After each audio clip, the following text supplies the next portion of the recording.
माननीय मानस रंजन जी, माननीय श्री मनोज कुमार झा जी।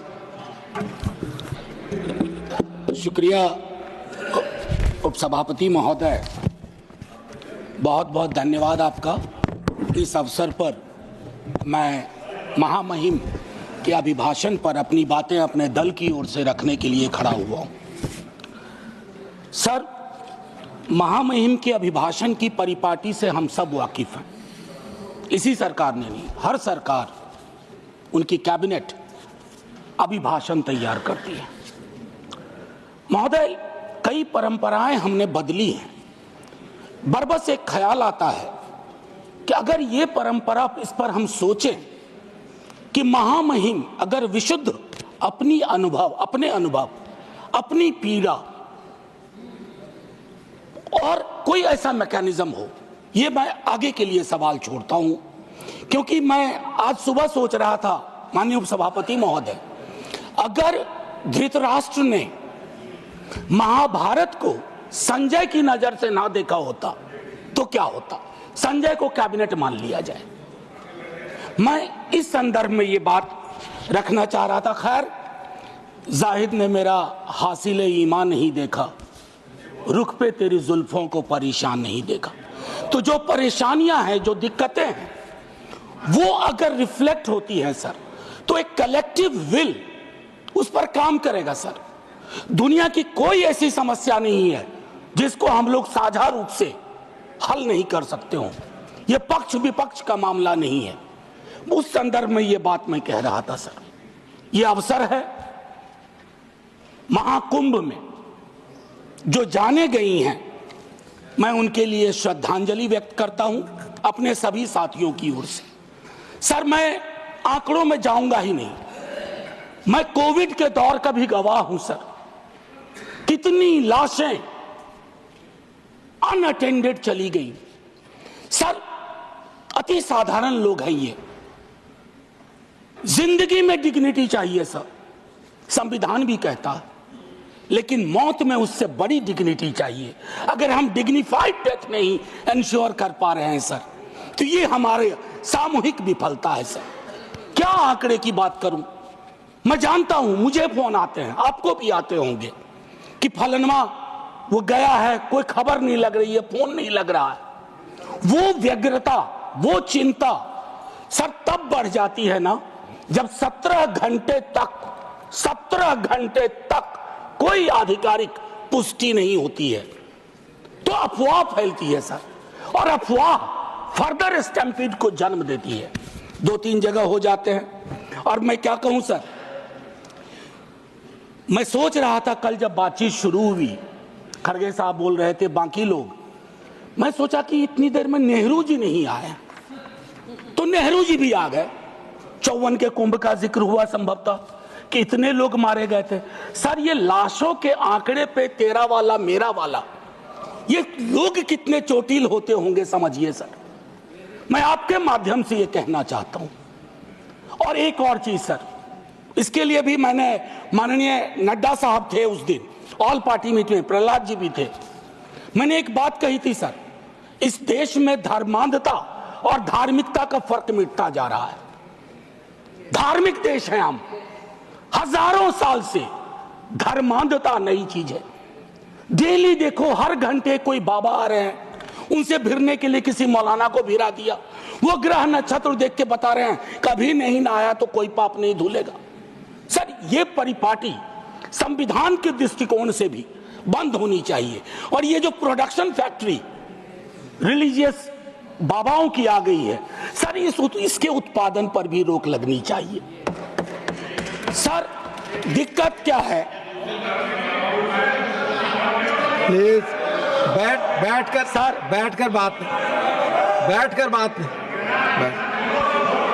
आप आपस में बैठकर बात नहीं प्लीज। सर, मैंने उसके कहा था कि हर धर्म के अंदर इस तरह के सुपरस्टिशन जन्म हो रहे हैं। और मैं एक और बात कहता हूं सर, ईश्वर को क्यों ठग रहे हैं? वीवीआईपी दर्शन, ईश्वर के समक्ष भी ये बात होगी कि एक जनसाधारण का दर्शन, एक वीवीआईपी दर्शन। सर, ये संविधान सबसे मजबूत चीज है। पॉलिटिकल पार्टीज कलेक्टिव विल है, कोई भी वीआईपी दर्शन किसी मंदिर में, किसी दरगाह में नहीं होगा। कभी प्लीज आप बैठ जाइए। सर, मैं सिर्फ इतना कहना चाहता हूं सर कि माननीय महामहिम ने एक बात रखी कि सरकार के निर्णयों से गरीब, मध्यम वर्ग, युवा, महिलाओं, किसानों को सर्वोच्च प्राथमिकता मिलती है। सर, अगर ये सच होता तो मैं ये सवाल नहीं उठाता। आंकड़े तो हमें उपलब्ध ही नहीं हो पा रहे हैं सर, सेंसस ही नहीं हो रहा, तो बाकी छोड़ दीजिए। हम कास्ट सेंसस की बात करते हैं, यहां सेंसस का एलोकेशन ही देख करके चिंता में पड़ गए हैं कि आखिर कौन सी चिंता है। सर, ये आंकड़े चिंता का विषय है सर।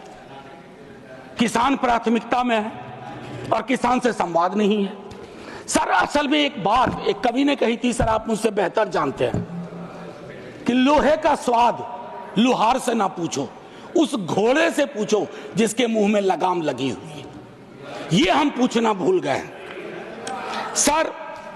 मैं एक महत्वपूर्ण मुद्दा जो मैंने ऑल पार्टी मीट में भी कहा था, आय की घोर असमानता, ये हमको आपको आने वाले वर्षों में और परेशान करेगी। बिलियनियर ज्यादा हो उससे विरोध नहीं है, लेकिन ये जो खाई बढ़ती जा रही है सर, वर्ग और जाति का ऐसा खेल हो गया है कि लोगों के बीच में डेप्रिवेशन इंडेक्स, मैं आंकड़ों की बात कर रहा हूं। No cross talk please. आमतौर पर आप झाजी चेयर की सर, मैं सिर्फ ये कहना चाहता हूं, बेरोजगारी, मैं जानता हूं सर, इसका इंस्टेंट सॉल्यूशन किसी के पास नहीं है। मैं ये कहूं कि नड्डा साहब की सरकार बैंडेड लगा देगी, नहीं सर, वो नहीं होगा। लेकिन कलेक्टिव विल क्या है, ब्लूप्रिंट क्या है बेरोजगारी के लिए? उसके लिए पहली चीज होती है सर, एक्नॉलेज इट, मानो कि बेरोजगारी है।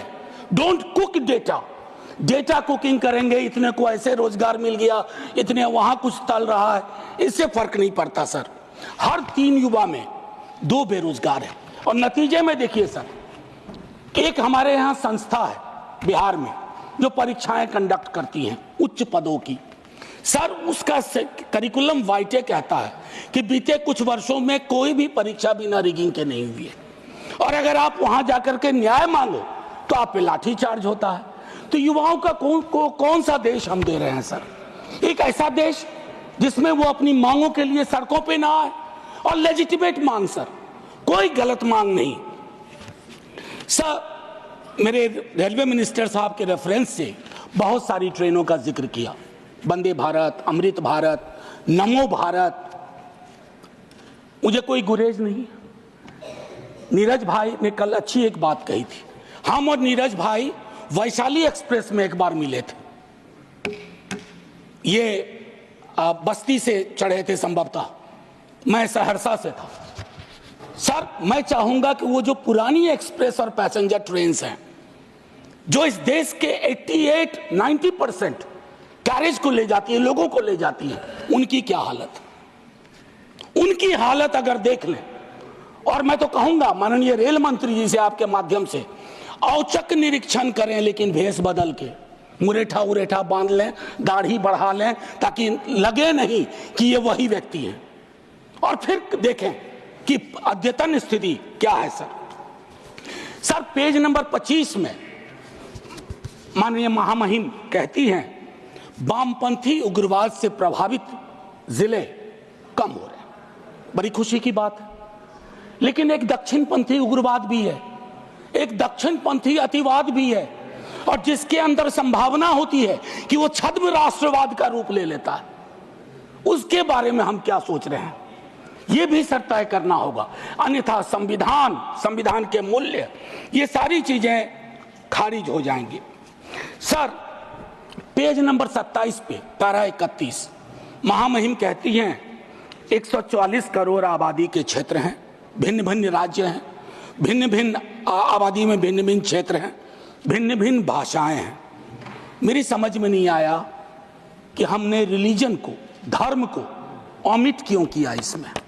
हम भिन्न भिन्न धर्म के भी देश हैं, और ये हिंदुस्तान की खूबसूरती है, भारतवर्ष की खूबसूरती है कि दुनिया का कोई ऐसा धर्म नहीं है जो हमारे यहां ना हो, और पारस्परिक मेल जोल का एक लंबा इतिहास रहा है। हम दुनिया को सीख दे सकते हैं, हम दुनिया को सीख दे सकते हैं कि let's learn from pluralism from us, peaceful coexistence.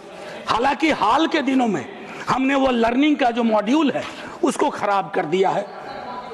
Sir, हाल के दिनों में एक और चिंता का विषय रहा था जो मैं आपको कहूं। इससे पहले कि मैं एक बात कहूं, सर मैं हिंदू हूं, लेकिन मैं चाहूंगा कि मेरे धर्म में, बाकी धर्म के लिए भी अपील करूंगा, लेकिन अपने धर्म में भी फर्क आए चीजों को देखने में। सर ये किताब है, अगर आप कहेंगे तो मैं गिफ्ट करूंगा नड्डा साहब को। Thank you Gandhi. ये कृष्ण कुमार जी ने लिखी है, मेरे सीनियर थे, शिक्षक भी थे दिल्ली विश्वविद्यालय में, एनसीईआरटी के चेयरमैन रहे, अभी रिटायर्ड लाइफ जी रहे हैं। उनका एक दोस्त था मुन्ना, ब्यूरोक्रेट था मध्य प्रदेश का। He died an unfortunate death during Covid. उसकी डायरी के पन्नों से यह किताब बनी है। कृष्ण कुमार जी ने यह किताब ली। क्या कहते हैं सर पता है? कलेक्टिव गिल्ट का एक्सप्रेशन हमारे धर्म में कम रहा। औरतों के साथ क्या क्या नहीं हुआ, कलेक्टिव गिल्ट नहीं। जातियों में देखिए किस तरह का व्यवहार रहा, कलेक्टिव गिल्ट नहीं। गांधी की हत्या के बाद कलेक्टिव गिल्ट का अभाव रहा। उस संदर्भ में यह किताब है। मैं ऐसे ही नहीं कह रहा हूं, मैं गिफ्ट करूंगा लिख करके माननीय नेता सदन को। बड़ा गडमड हो रहा है। अगर देखें महामहिम के भाषण में, अभी हाल के दिनों में चर्चा हुई कि स्टेट, सर पॉलिटिकल लाइफ में विरोध करना तो इनकी नीतियों का शुरू किया था विद्यार्थी के रूप में। तो हम कहते थे Indian state oppressive state, Indian state down down, लेकिन हम फर्क जानते थे राज्य और राष्ट्र का। हाल के दिनों में एक बयान आया नेता प्रतिपक्ष का, उसके बाद शुरू हो गया कि राष्ट्र को कहा नहीं भाई। मैं एक पेपर पढ़ाता हूं एमए में, डिपार्टमेंट ऑफ सोशल वर्क में, दिल्ली यूनिवर्सिटी में। उसका नाम है state political economy and governance. उसका पहली यूनिट में कहता हूं there is a difference between nation comma state comma its government. हम तीनों डिस्टिंक्शन को ब्लर कर रहे हैं। मैं राष्ट्र की खूबसूरती के लिए अपने सरकार की आलोचना करूंगा, मैं राष्ट्र की बेहतरी के लिए अपने राज्य की आलोचना करूंगा, लेकिन मैं राष्ट्र के साथ मोहब्बत में हूं, इसलिए कर रहा हूं। इस डिस्टिंक्शन को खत्म ना किया जाए सर। एक चीज 2022 के अगस्त महीने में हमारे बिहार के मुख्यमंत्री जी की अंतरात्मा जागी, हम साथ आए। साथ आने से सर कुछ फर्क पड़ा, 5 लाख नौकरियां मिली, युवाओं में जोश आया।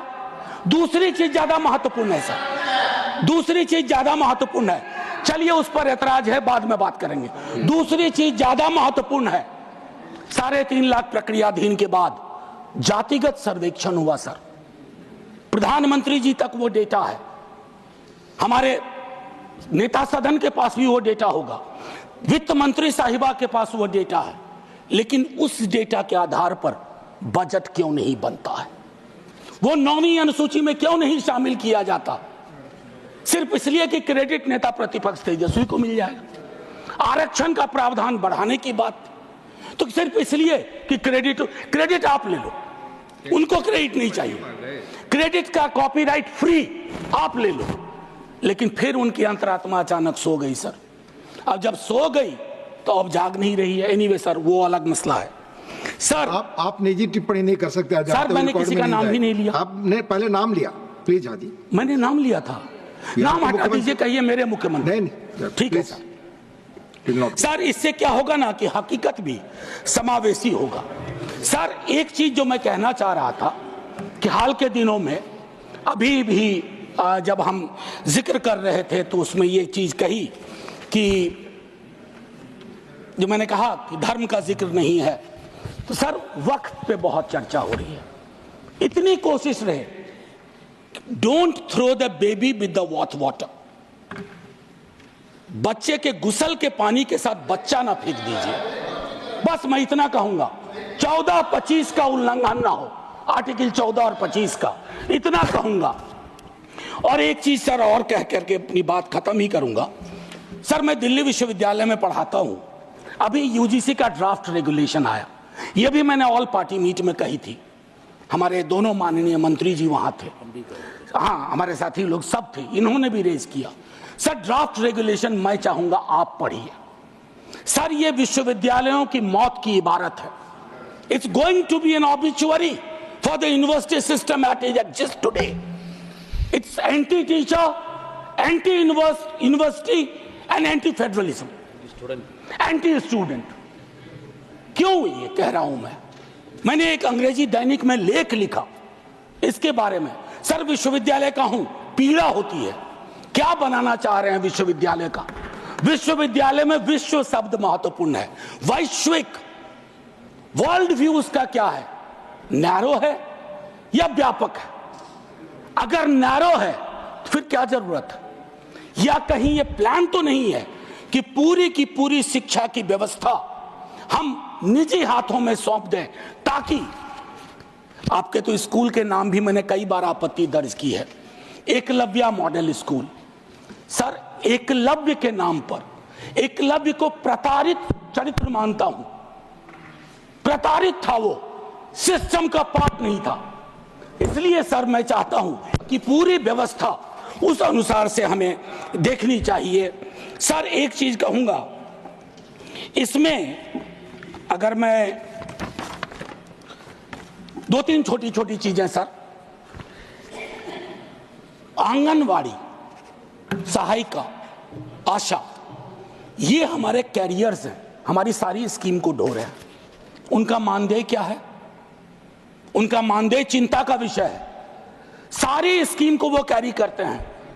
एक तो वैकेंसी है, ऊपर से उनके मानदेय में कोई बढ़ोतरी नहीं, तो एक स्टैग्नेशन है सर, कंप्लीट स्टैग्नेशन है। उनके लिए सोचा जाए, उनके बारे में, उनके कार्य के अनुरूप चर्चा हो। सर टीचर की वैकेंसी, मैं तो अपने यहां से भी वाकिफ हूं, विश्वविद्यालयों की बात नहीं करूंगा।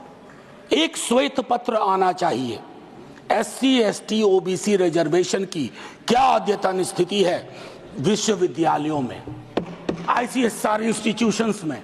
सर लोगों की आंखें फटी रह जाएंगी। मैं बता रहा हूं, कोविड में जब मैंने बात की थी, जो आज मैंने कुंभ वाली बात की, बीजेपी के दोस्तों ने आके कहा somebody had to speak। Sir हम पार्टी अलग अलग हो, धारा तो एक है सर। लोग उनसे भी तो कहते होंगे कि हमारा रिप्रेजेंटेशन क्या हो रहा है, हमारे बारे में क्यों नहीं बोलते हो? सर ये मैं समझता हूं एक श्वेत पत्र आना चाहिए। मैंने पूरा आंकड़ा था, आंकड़ा मैं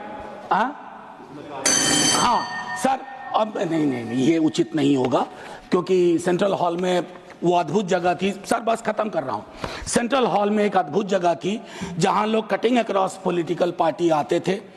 ये अवसर नहीं है उसके लिए वकालत करने का, लेकिन मैं कहूंगा कि सेंट्रल हॉल नुमा एक चीज बेहद आवश्यक है। तब सर ये पार्लियामेंट में डेडलॉक नहीं होगा। डेडलॉक तोड़ने की सबसे खूबसूरत जगह सेंट्रल हॉल थी। खैर एनीवे सर, मैं ये कहना चाहता हूं, टीचर शॉर्टेज, छोटा एक उदाहरण दे रहा हूं, सोल्यूशन। शिक्षा प्रेरक हजारों की संख्या में पार्ट ऑफ ए प्रोग्राम था, आज वो खाली बैठे हुए हैं, आप उनको एम्प्लॉय करो। डीएलएड आप ही की सरकार का प्रोग्राम था, डीएलएड आप ही की सरकार का आइडिया था। आपने क्या किया? डीएलएड के बाद न्यायालय के इंटरवेंशन के बावजूद, बस खत्म कर रहा हूं सर, बावजूद उसको आपने दरकिनार कर दिया। तो मैं माननीय महामहिम के, जब मैंने शुरुआत की थी सर, एक लाइन कह के खत्म करूंगा और मैं सर्वेश्वर से खत्म करूंगा, और ये मैं अपने सब के लिए कह रहा हूं। यदि तुम्हारे घर के एक कमरे में आग लगी हो तो क्या तुम दूसरे कमरे में सो सकते हो? यदि तुम्हारे घर के एक कमरे में लाशें सड़ रही हो तो क्या तुम दूसरे कमरे में प्रार्थना कर सकते हो? यदि तुम्हारा जवाब हां है, मुझे तुमसे कुछ नहीं कहना है। जय हिंद सर।